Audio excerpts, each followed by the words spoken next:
Okay, I want to go in and try to explain how to make a knee-high sock. Alright, and you see I already kind of started this, but it's because it's kind of self-explanatory at the beginning.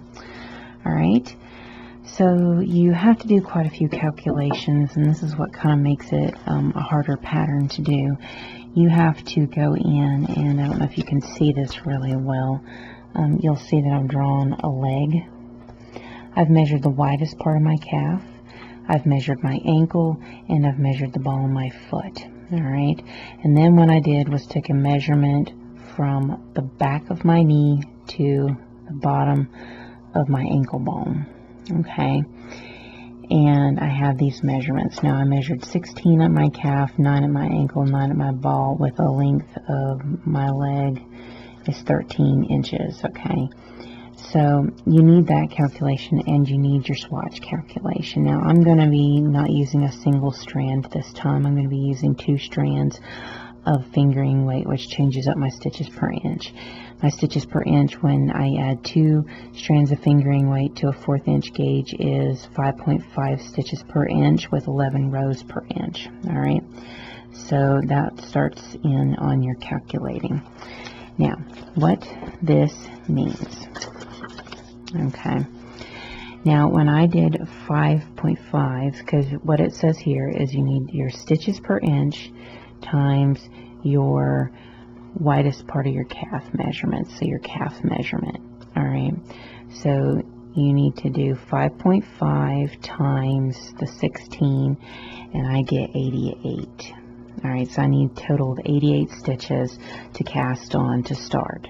Alright, and while you're behind, on the upper part here is where I'm going to do a rib stitch so that it closes in nicely behind the calf up here at the knee. So that's going to be fixed, and I'll explain that. But you're going to be starting out with many stitches, so that's what A is. Now we got to figure out B, which is your stitches per inch times your ankle measurement. Alright, and your ankle measurement should be about the same as your ball measurement, and mine was 9. And so I did 5.5 on my stitches per inch times 9, and I got 50. So what I'm going to eventually end up decreasing down to is 50 pegs. So I'm going to be going from 88 pegs as my start out to decreasing down to 50 pegs. Now we need to figure out how many total rows we're going to be using for the leg. Alright, so what you want to do is you want to take your leg length, which mine was 13 inches, and you want to take your rows per inch, which was 11, times that by 13, and I get 143 rows total as number C. Alright, now the next thing we want to do is we want to take our total number of rows, which is number C, and divide that by 2, because we're not going to start decreasing until we're halfway done with the leg. So we're going to divide that by 2, and I got 72 from my number that I'm working with. Alright, so number D is 72. Now I need to figure out how many decreases actually total there are. And so what I'm going to do is I'm going to take my number A, which was 88, and minus my number B, which was 50, and I get my number E, which is 38. So I'm going to have 38 total decreases. Now you'll find that if you start doing this exact math, it's going to be rounding up and down. Okay, it's okay. You're going for a guide. You're not going for exactness on this. Alright, so I got 38. Now, as my total number of decreases. Now, I need to be able to do 2 decreases when I do a decrease row. So, I need to divide E, which is my total number of decreases, 38, by 2, because I need to be doing it 2 decreases in a single row. And I get number F, which is 20. So I'm going to have 20 rows that will have a decrease of 2 stitches for that row. Alright, if that makes any sense at all. Now, we need to figure out how many regular rows are in between your decrease rows. Now, we know we're going to, on our decrease rows, we're going to be decreasing 2 stitches. So, And we're going to do that for 20 total rows. All right. Yes, this is math mind-bogglingness. All right, so we're down to F, which is 20. And what you want to do is you want to take number D, which is 72, and minus number F, which we found was 20, and we get number G, which is 52.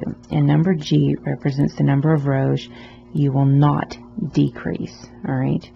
You're not decreasing on these, all right? So what that means is you're going to need to take that number and you're going to need to divide that by F, the number F, which was 20. And when I divided 52 by 20, I got 2.6, all right? And that's going to be number H. And I'm going to round that up because it was 2.6. I'm going to round it up to 3. And what that means is there will be 3 regular rows and then your decrease row, which is H plus 1, because that's your decrease row. So you're set over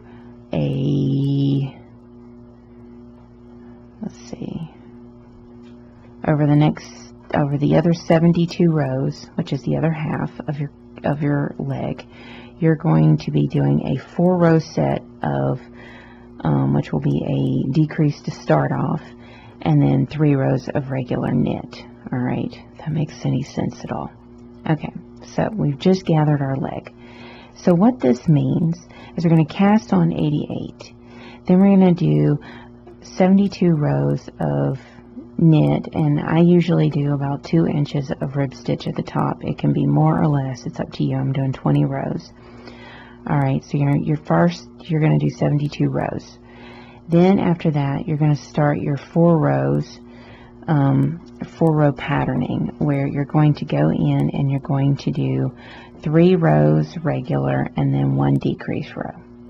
And you're going to do that for a total of 20 times, because that's how many decreases you're going to have to do. All right, and that should get you down to the ankle. All right, now in order to be able to do this kind of decreasing and everything, you're going to have a loom that's long enough that can cater to the number of pegs you need, and you need a wedge that's movable. Now there are other brands that have the longer, and they have a movable wedge. That's all you need is a movable wedge so that you can decrease on these side bits, okay, when you need to. Okay, so we've gathered the leg. And then you have to start working the rest of the foot, which is pretty self-explanatory if you've done it. If you're using 50 pegs, 50 divided by 2 is 25, divided by 3, and it's like 8.3 something. So I round down, and I'm going to be decreasing down to 8, and then increasing back out for my short row heel. Then doing my end step, which I think I calculated would be like 6 point something inches that I had left after I got done doing my heel and toe area, and so that ends up being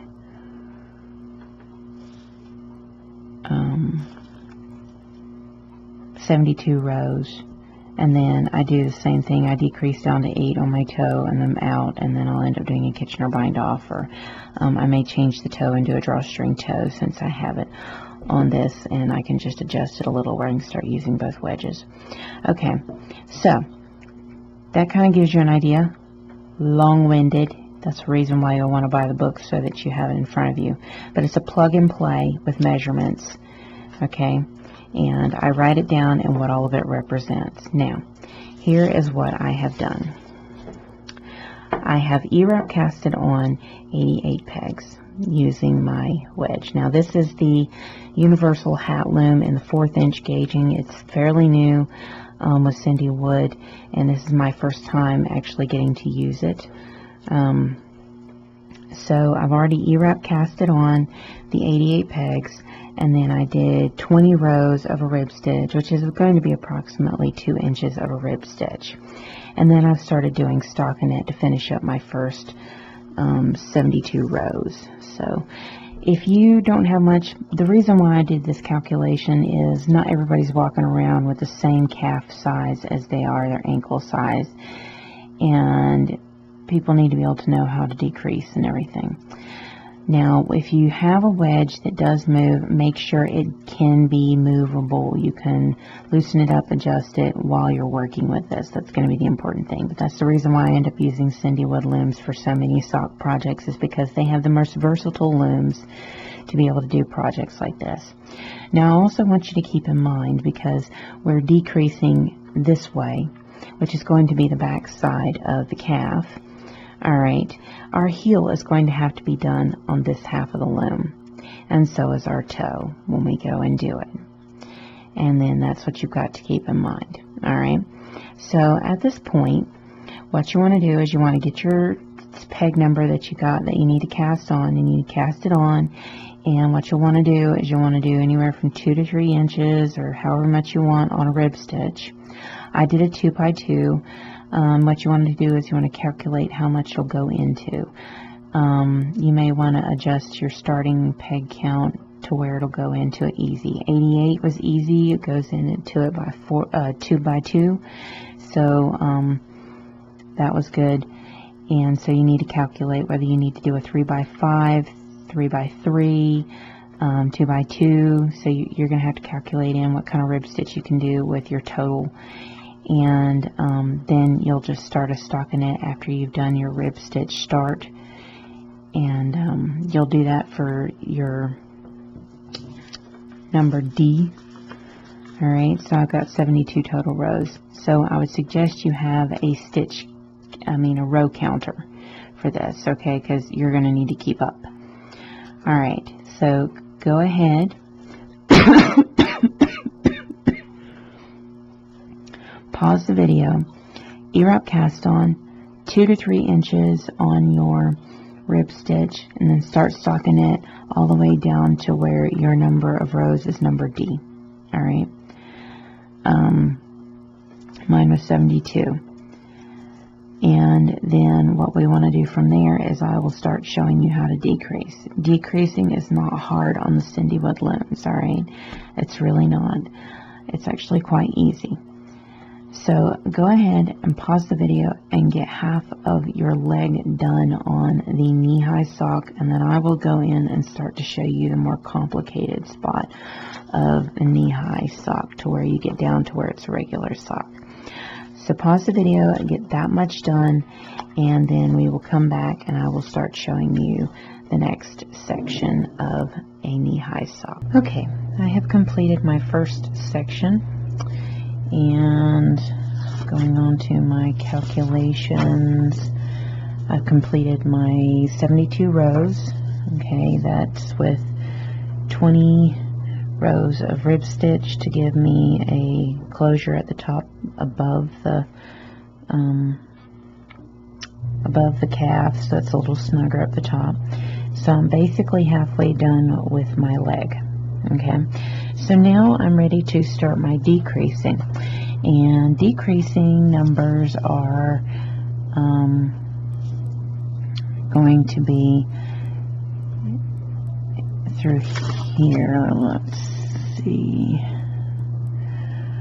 So we calculated, and our number of decreased rows will be 20.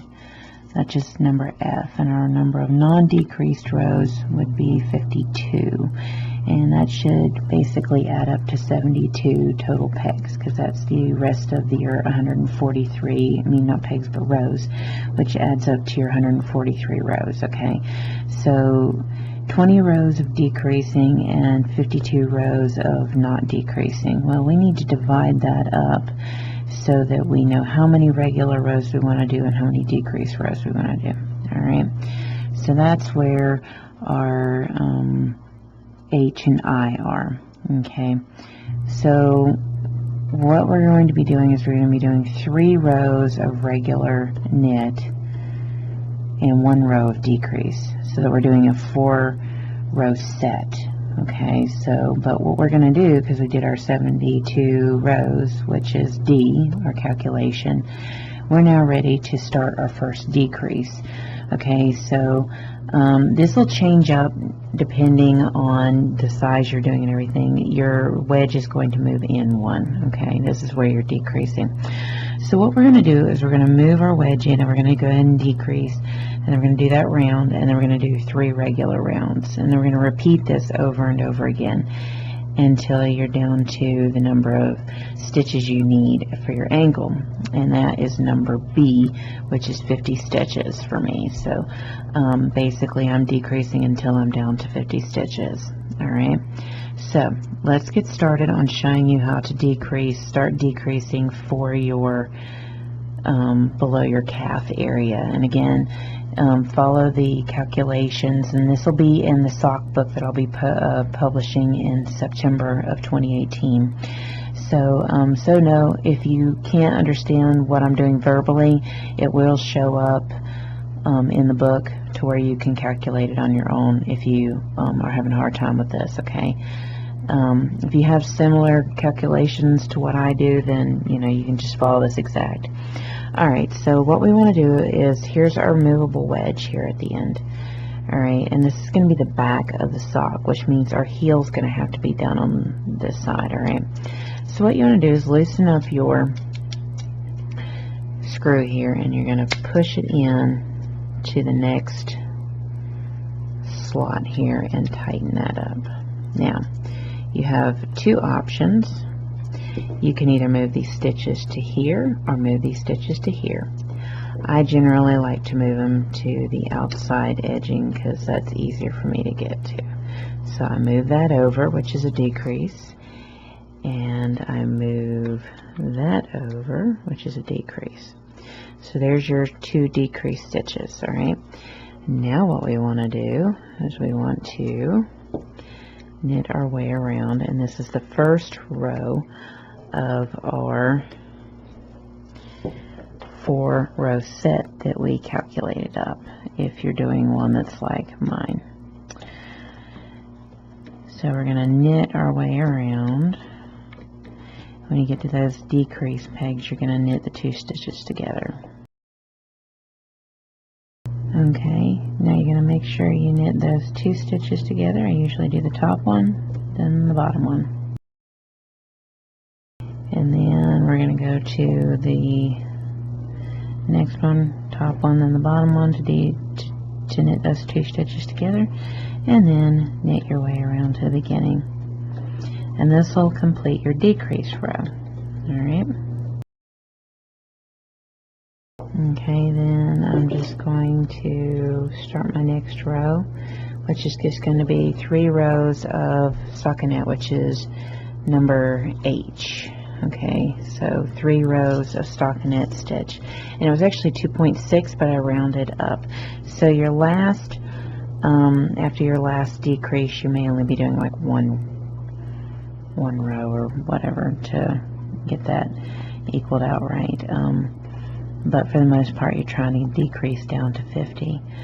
Okay, so I'm going to do 3 rows of just regular stockinette around to complete my set, and then I'm going to do a decrease again.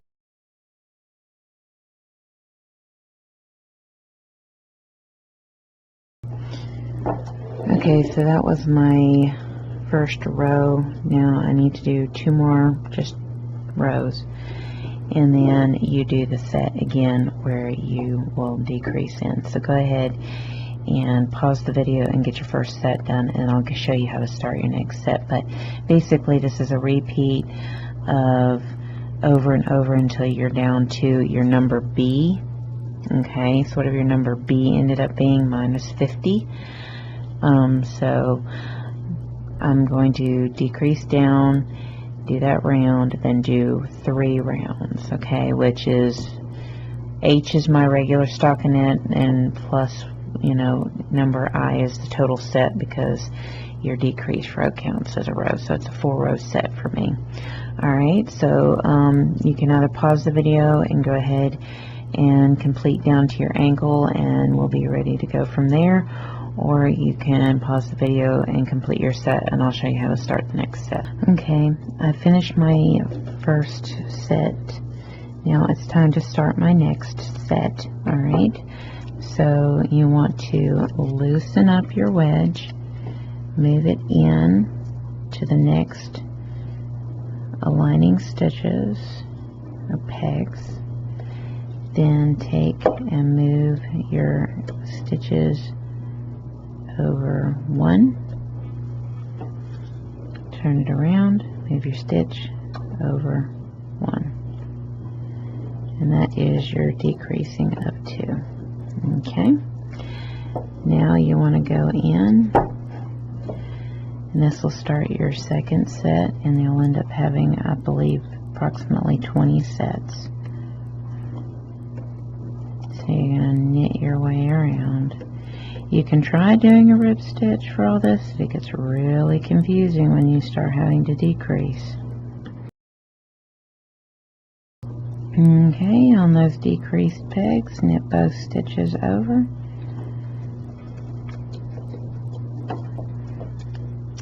And knit your 2 on the wedge.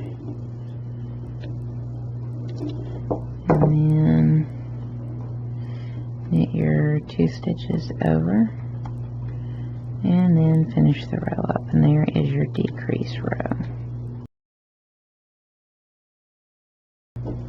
Okay, at this point you're ready to just knit 3 rows, 3 regular rows. So just go in and knit 3 regular rows and complete the decrease. So decrease, then do 3 rows, then decrease, then do 3 rows, or however much your calculation is, but that's how you decrease. And remember, this is the back side of your sock. Alright, so that is how you start to finish up the legs. So go ahead and pause the video, complete your 20 sets, or however many sets, or how many ever decreases you need to do, and then we'll go in and we'll be able to start the foot, and I'm going to show you how to go in and do that. Okay, I have officially completed my cuff. As you can see where the calf area is and where it decreases down to. Now, I followed my rows and my sets and everything, and what I found at the end is that I ended up doing 1 whole set extra, which is only 4 rows, so it's not bad. It's not really going to make a huge dramatic difference to what I've done. So you'll probably get very close to your 143 or whatever your total number of rows are. May not be exact. It's a guide. It's a place to start. It's a place to be able to judge to here and then be able to work your way down. So it's a good guide to working your way down and doing this. So it may be a little skewed, but not by much. It isn't going to be by much, not enough to make any huge difference. And when I measured it, this would be 13 inches. And so basically I'm ready to start my heel. And so at this point, we're to a regular sock. So if you know how you want to do about making your regular sock, you're going to do it that way.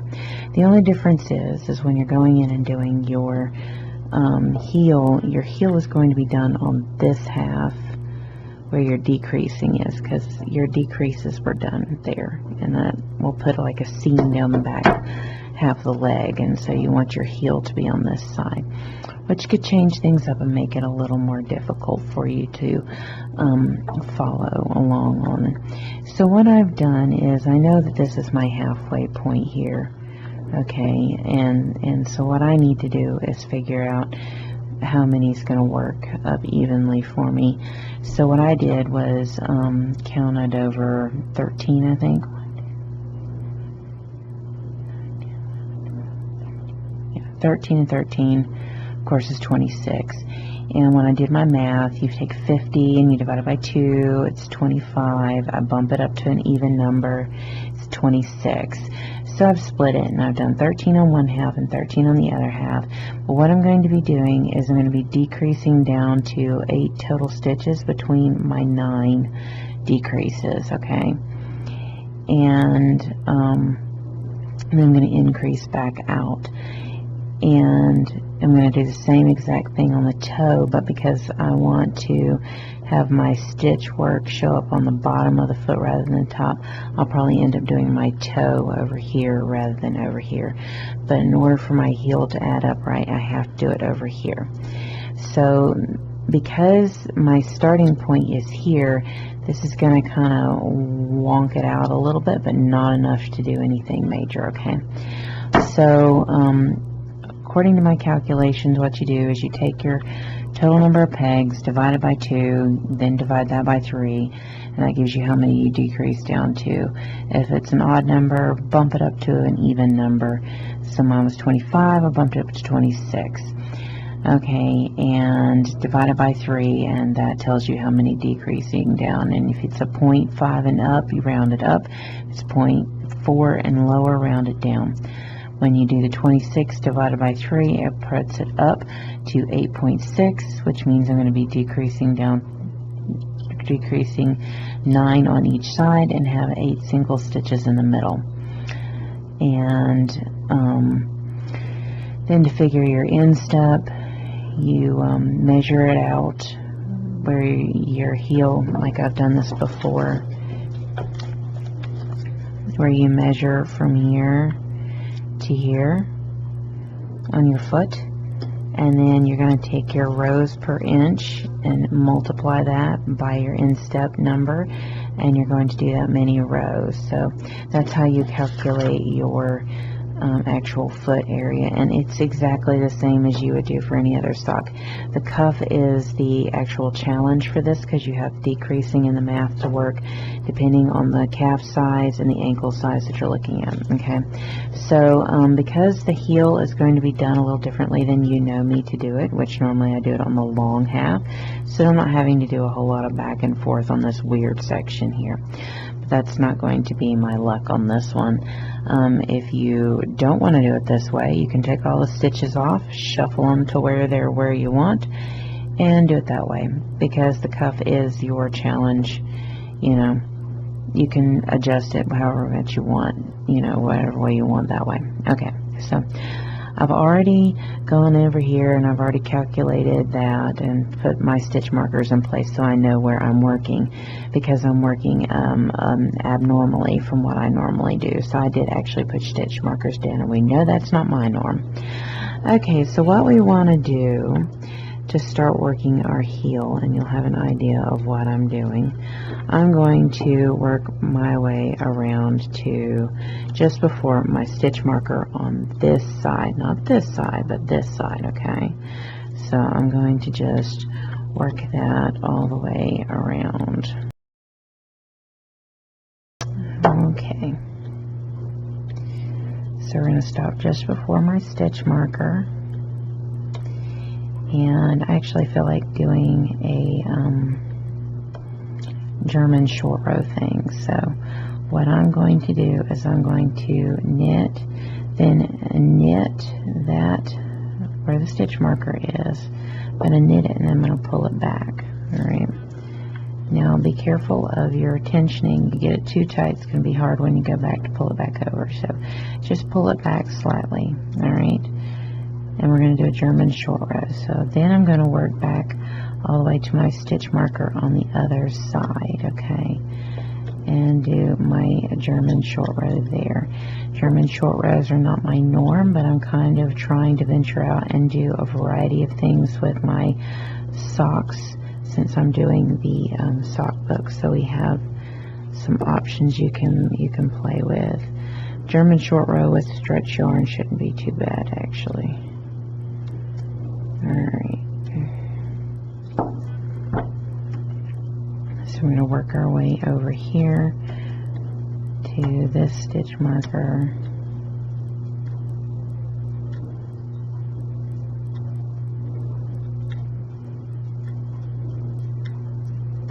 Alrighty, and you're going to knit to the stitch marker on German short row, and then what you're going to do is you're going to pull it back.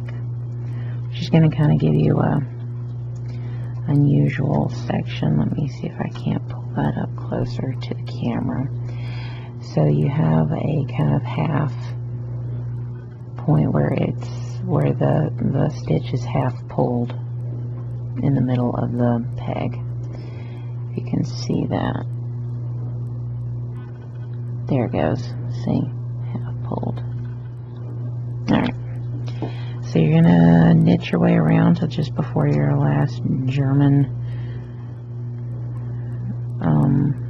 your last pull, as I'll call it, because I call it the German short row pull for me personally because you are pulling it. Okay, and I'll show you this a couple of times, and then I'll tell you to go and get your decreasing done like you normally would on a sock. If you're doing this, you probably have a pretty good idea how you want things done, so I'm just kind of giving you a general guide. Alright, so there's my last pull, so I'm going to knit to that and then pull halfway. Alright, there it's halfway. Now I'm going to knit my way back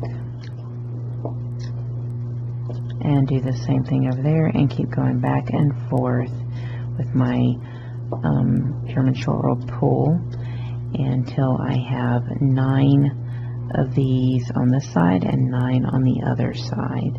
So I'm going to show you one more time.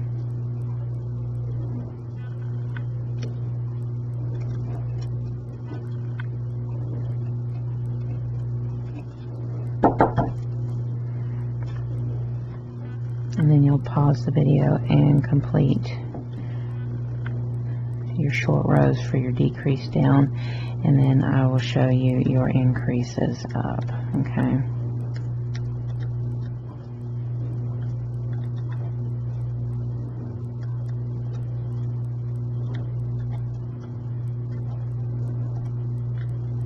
Okay, there's our last half pull.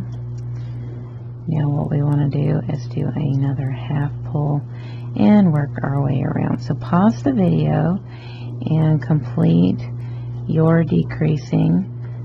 So you have 9 pulls here, 8 single, 9 pulls here. Alright, and it depends on whatever your calculations are. It could be a little different if you're working on, say, 56 pegs rather than 50. Okay, so pause the video, get your decreasing down, and then I'll show you how to increase out. Okay, I have done my 9 pulls. So there's 1, 2, 3, 4, 5, 6, 7, 8, 9, and 1, 2, 3, 4, 5, 6, 7, 8, 9. Now I need, and I have, should be 8 in the middle. 1, 2, 3, 4, 5, 6, 7, 8. Alright, I've stopped on 8 here. Alright, and what I'm going to do is I'm going to start knitting the one I finished with and work my way around to the other side. Okay.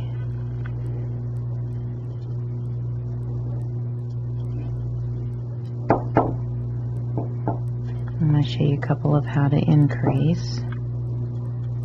Okay, so when you get to your first, you're going to toss that whole kind of half thing over, and it might be a little difficult. And then you have the option, you can slip that stitch and move around to the other side, or you can knit it and go around. So it's up to you. You have 2 options. I'm going to slip it this time and work my way around to the other side. I've been known to do it either way.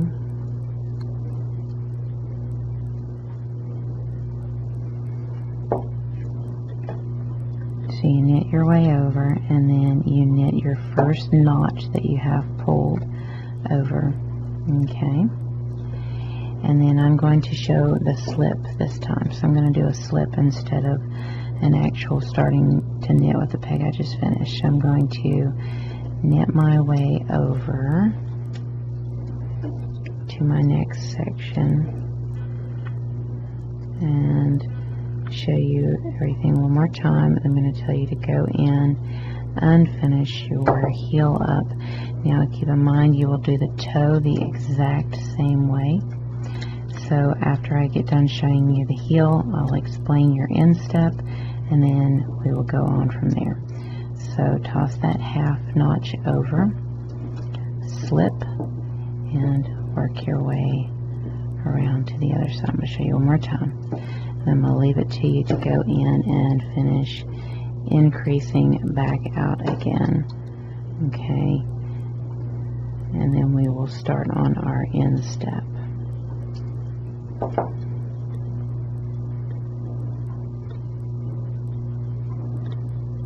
Okay, there's my half pull, and toss it over. Alright, slip it and then work my way around. Alright, pause the video, get all your increases done, and I can tell you right now you should be ending over here with your last one, and you're just going to knit back to your starting point, okay? And then we'll calculate up our instep area real quick. Okay, I have finished my heel, as you can see here. Alright, and I just went all the way around. Alright, now we are to our instep, okay? And you will take your foot and you will measure. And I show it here. You're going to measure to your heel area here to above your toe area here. And I believe my measurement was 6.25, and so I multiplied that by 11, and I think I got like 68 or something, and I rounded it up and decided I would do 70 rows for my instep. So I'm going to go in and just do a straight stockinette stitch of 70 rows for my instep, and then I will be ready to do the toe. Now I'm not going to do the toe on the same side I did the heel. I'm going to do it on this side, and I'll show you how that is done, so that if you choose to do a bind off and a whip stitch closure, or you choose to do a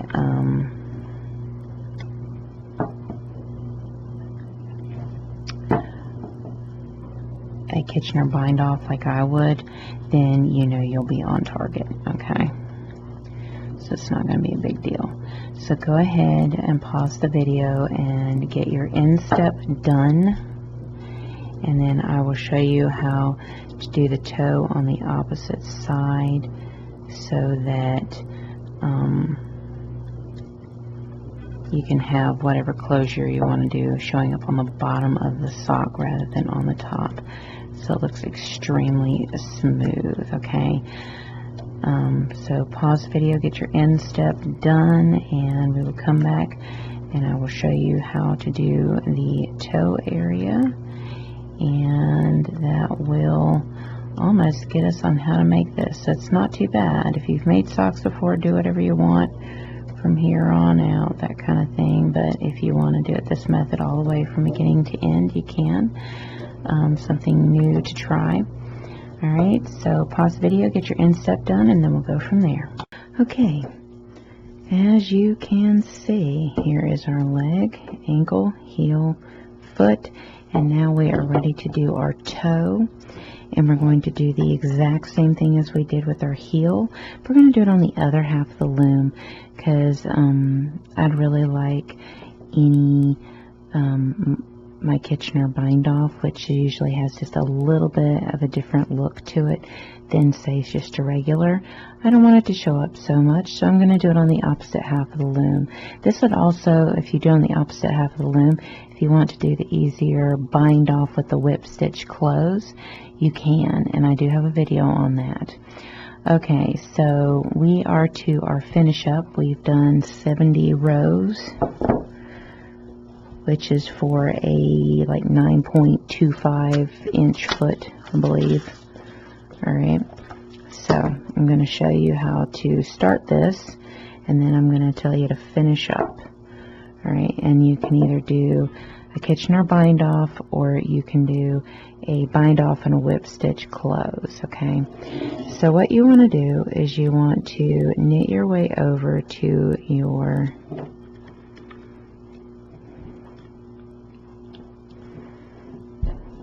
stitch marker, which is right here. Alright, so you want to knit your way over to there. And we're going to do the German short row, so we're going to do a half pull. So we go all the way to the stitch marker, and then we just halfway pull it. Okay, as you can see, we halfway pull it.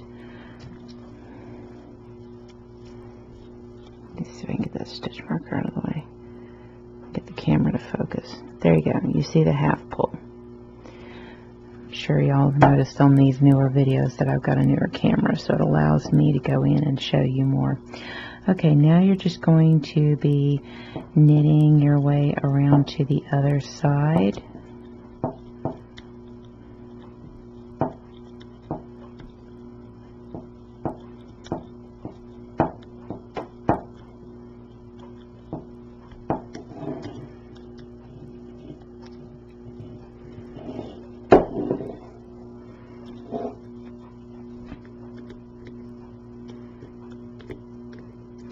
You're going to knit to the stitch marker on the other side.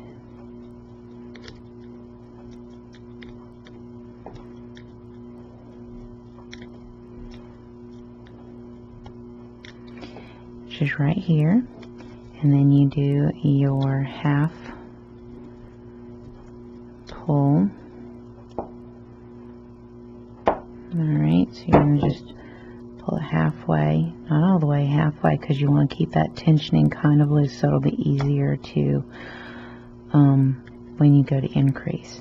So you work your way around to the other side. Again, this is just like doing the heel. Alright.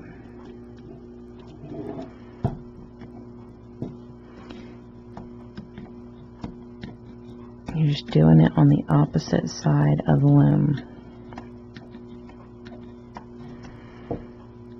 Alright, so we knit to the next stitch, which there's your stitch marker, and we do a half pull back.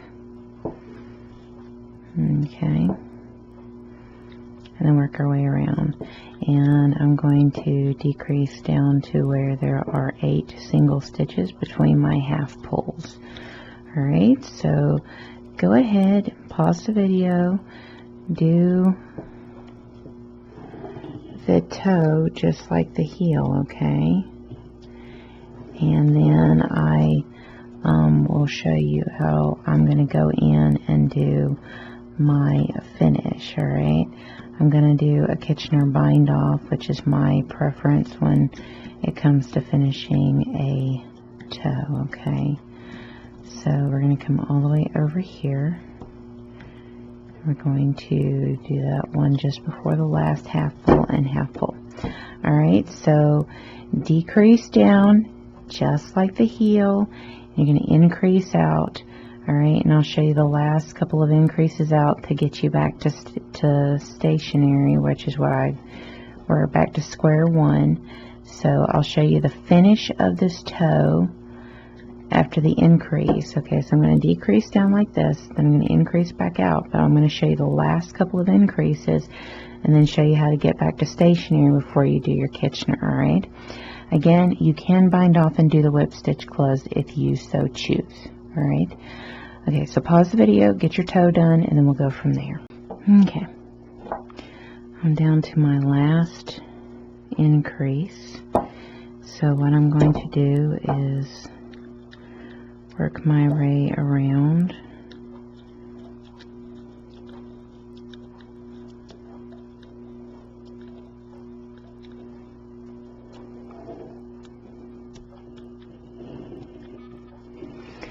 And to get us back to stationary, you're going to knit that last half, pull over, and then knit your way back around to your starting point. Okay, so here's my last half pull right here, and then what I'm just going to do is knit my way all the way around to my starting point, which puts me back at square one and ready to pull my stitches from one half of the loom to the other. Now, because my halfway is here, what I'm going to do is actually knit to my stitch marker here. Alright, so I'm going to knit to this stitch marker.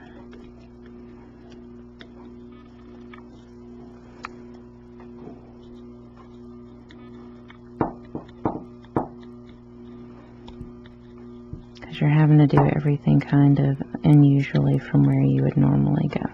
Okay, so here's my stitch marker. Now, what I'm going to do is actually go ahead and cut my tail for my Kitchener, which I give myself usually quite a bit. Alright, and then what I want to do is get me a stitch holder. I may want to use a couple to get myself through this, because it's going to be a little unusual. What a mess. I have to clean this up. Alright. Okay. So what I want to do is, I don't really want to do a Kitchener on this half, which is what I normally would do. Take all off this and put it on this half. So I'm actually going to take all these off and put them over here. Alright. So what that means is I'm going to go over here and start taking off. Now, keep in mind that this was 25, because we're doing 50, you want to take off half the stitches. So where you think you might want to go is to here, but you're not. You're going to want to go back one. Alright. And you're going to put the stitch on. When you take it off, you're going to put it on from like a purled angle. Okay. So it's always going to be from the bottom of the stitch that you add it to the stitch holder. Okay. And what I like to do is usually take the stitch off and put it onto the stitch holder. And we're going to probably end up using 2 stitch holders for this, just because of the kind of loom it is, which is not a big deal. I'm going to try not to, but I have a feeling I'm going to end up doing that.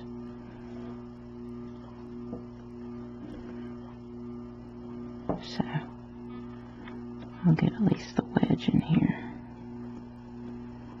Okay. I'm going to keep these stitches on here. I'm going to pick up the rest from this side with this one, just because I think it's going to be easier.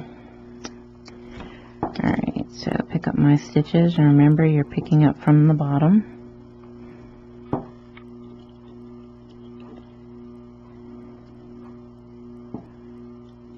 Alright, because it does matter how you pick them up and how you put them back on, okay? I'll tell you that right now.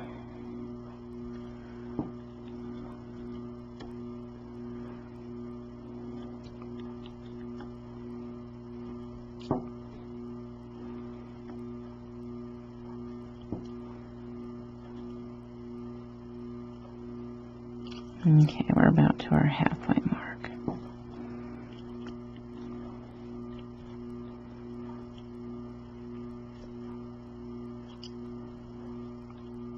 Okay, here we are at our halfway mark. Make sure your working yarn is out of the way.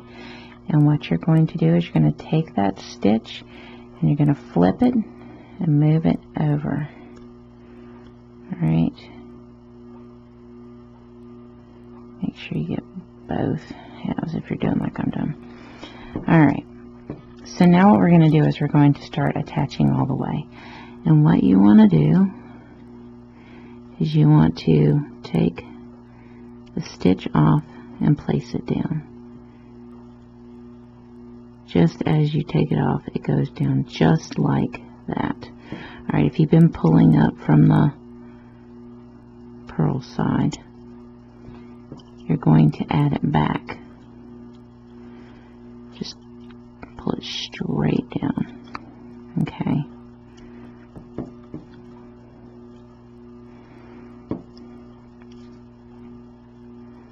And pull it straight down.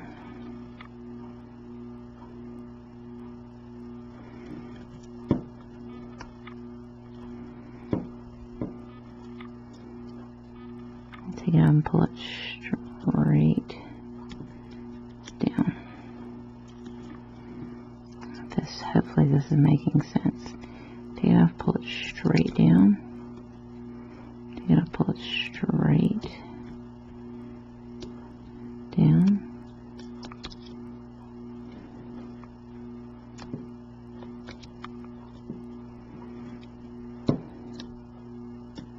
And this is if you've taken the stitches off purl-wise, okay? So you're going to kind of start to get the idea of how important this is. And you see I just dropped a stitch. And if that happens, what you want to do is you want to grab that stitch, alright, and put a stitch holder on it. Normally I don't drop a stitch, but normally I don't do Kitchener like this. I'm going to teach you how to fix this. Don't freak out, okay? It's okay. Don't freak out. Alright? Alright. Now, because we've skipped that stitch, we got to skip that peg, and we got to start adding this way. Alright? So we got to skip it. And we'll fix the problem here in just a second, okay? Don't worry.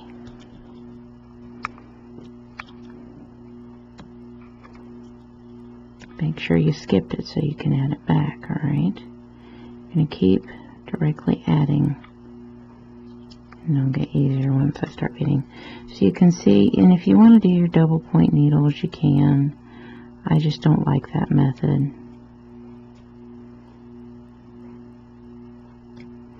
And you may decide that this is too much of a pain and want to just go about it another route. Okay, so I need these stitches a little looser. I'm going to pull them back this way. Alright. But I'm going to show you how to fix this. So this actually gives me an opportunity to show you a trick that if you drop a stitch in this process, it's okay. Alright. Perfectly okay. And because we didn't do any fancy stitch work, it'll be really easy, okay? But you will need a crochet hook for this. I'll let you in on that. You will need a crochet hook, okay? Alright, getting there. And as you can see, this is how I go in and loosen up.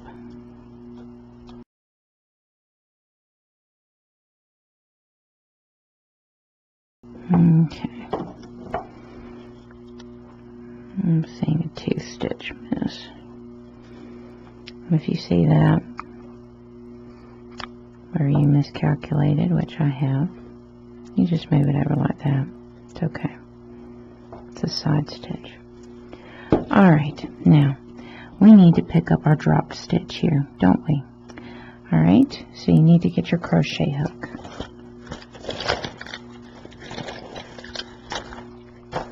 And for this, I'm going to use an E. Alright, so I'm going to get my crochet hook in there. Alright. And pull my stitch thing out. Alright, so if you drop a stitch, what you want to do is you want to try to find where that next bridge is. Alright. You have several bridges here. You have 4. So you're going to find out where that next bridge is, and you want to take the crochet hook. Let's see if I can get enough light in here, and you want to put it on the crochet hook and you want to pull it through. Okay, you want to find your next bridge, put it on the crochet hook, pull it through. Alright, you find the next bridge, put it on the crochet hook, and pull it through. And then you have one more bridge, and you might find it's a little tight. You can go in and loosen up these stitches around. You can go in and loosen up these stitches so that you have more room to go in and get that last bridge, which is your stitch. Okay, so we have one more bridge. Alright.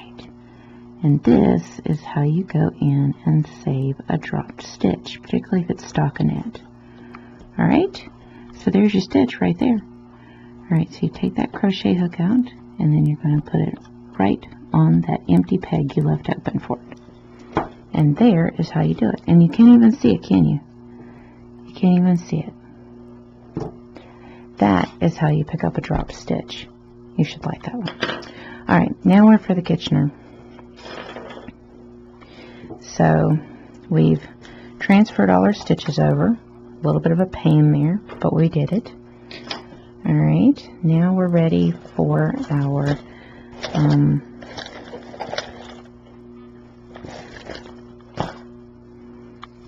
Kitchener bind off weave. Alright, so see if we can get our ends in there. And again, remember, you can just do a bind off and a whip stitch if you think this is going to be too frustrating for you. Alright, and some people it is. Okay, now let me pull that through a little bit more.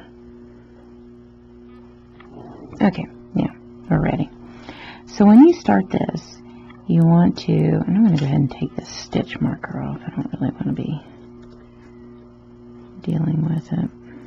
It's in the way. Okay. Straighten out our stitches. Alright.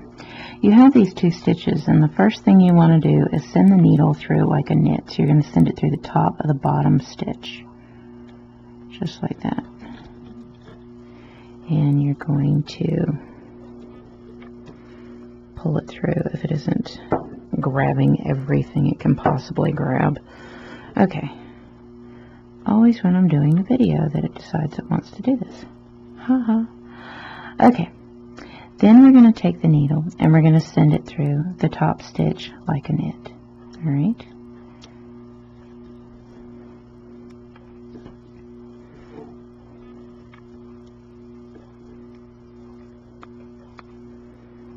Alright.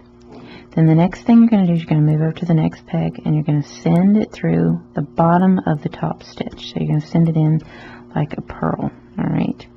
And you're going to pull that through. Then you're going to go in and you're going to send it through the bottom stitch, through the bottom like a purl, that way. Alright. Now, you want to make sure your yarn is on the back side, okay, and not over here, because that creates a knot, and you don't want to do that. It'll mess up your bind off, and you want a nice, smooth, clean bind off, okay? Now, that is what a set looks like, and I usually like to snug it up kind of as I go. So now where we're at is we're starting over again, okay? We're going to send the needle through the top of the bottom stitch, and you're going to pull it through, alright? Then you're going to send the needle through the top of the top stitch on the same peg. Keep in mind your knits, where you send the needle through, are on the same peg, but your purl are on the opposite pegs, or I mean on the two separate pegs. So you're going to go to your next peg, and you're going to send the needle through the bottom of that top stitch, alright? And make sure you don't interlock it, alright? You see what I did? I had to move the yarn over. Okay, and we're going to go to the next, we're going to go to the bottom stitch of the previous peg, and we're going to send it through like a purl, alright?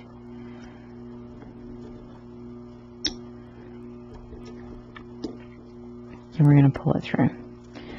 Always making sure that when you pull it through, it's nice and clean. And I'm going to yank it a little bit, because I tighten it as I go, and I don't usually go back and tighten it after I've taken it off the loom, because I don't find you need to. You just tighten it as you go. Alright, so we start the pattern again. I'm going to show you one more time, and then you're just going to continue this pattern until you cannot continue it anymore. Alright, so you're going to send it through the top of the bottom stitch. So you're going to go through the bottom stitch, but you're going to go through it through the top side. All right, you're going to pull that through.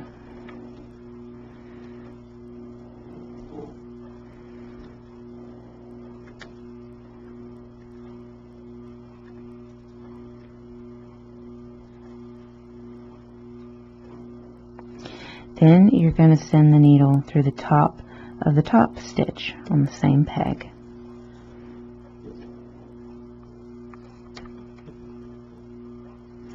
Then you're going to go to the next peg and you're going to send it through the bottom of the top stitch. Okay, so you're going to send it through the bottom. Make sure you get it through both. Okay. Alright. Then you're going to go back to the previous peg and you're going to send the needle through the bottom of the bottom stitch. Alright.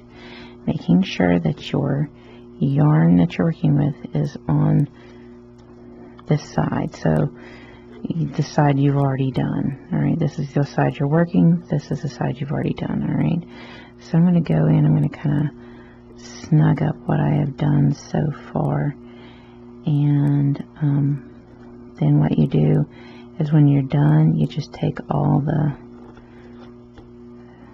pegs off. Alright, so that is how you do the Kitchener weave. You want to do that all the way around until you cannot do the weave anymore. You're going to snug as you go along, as you see I've been doing here. Then you just take your hook and take all the stitches off. And that is how you do the Kitchener bind off. So you had a kind of little fun technique there in saving your stitches if you dropped so that you don't have a freak out. But that is how you do this. And that is how you make a knee-high sock.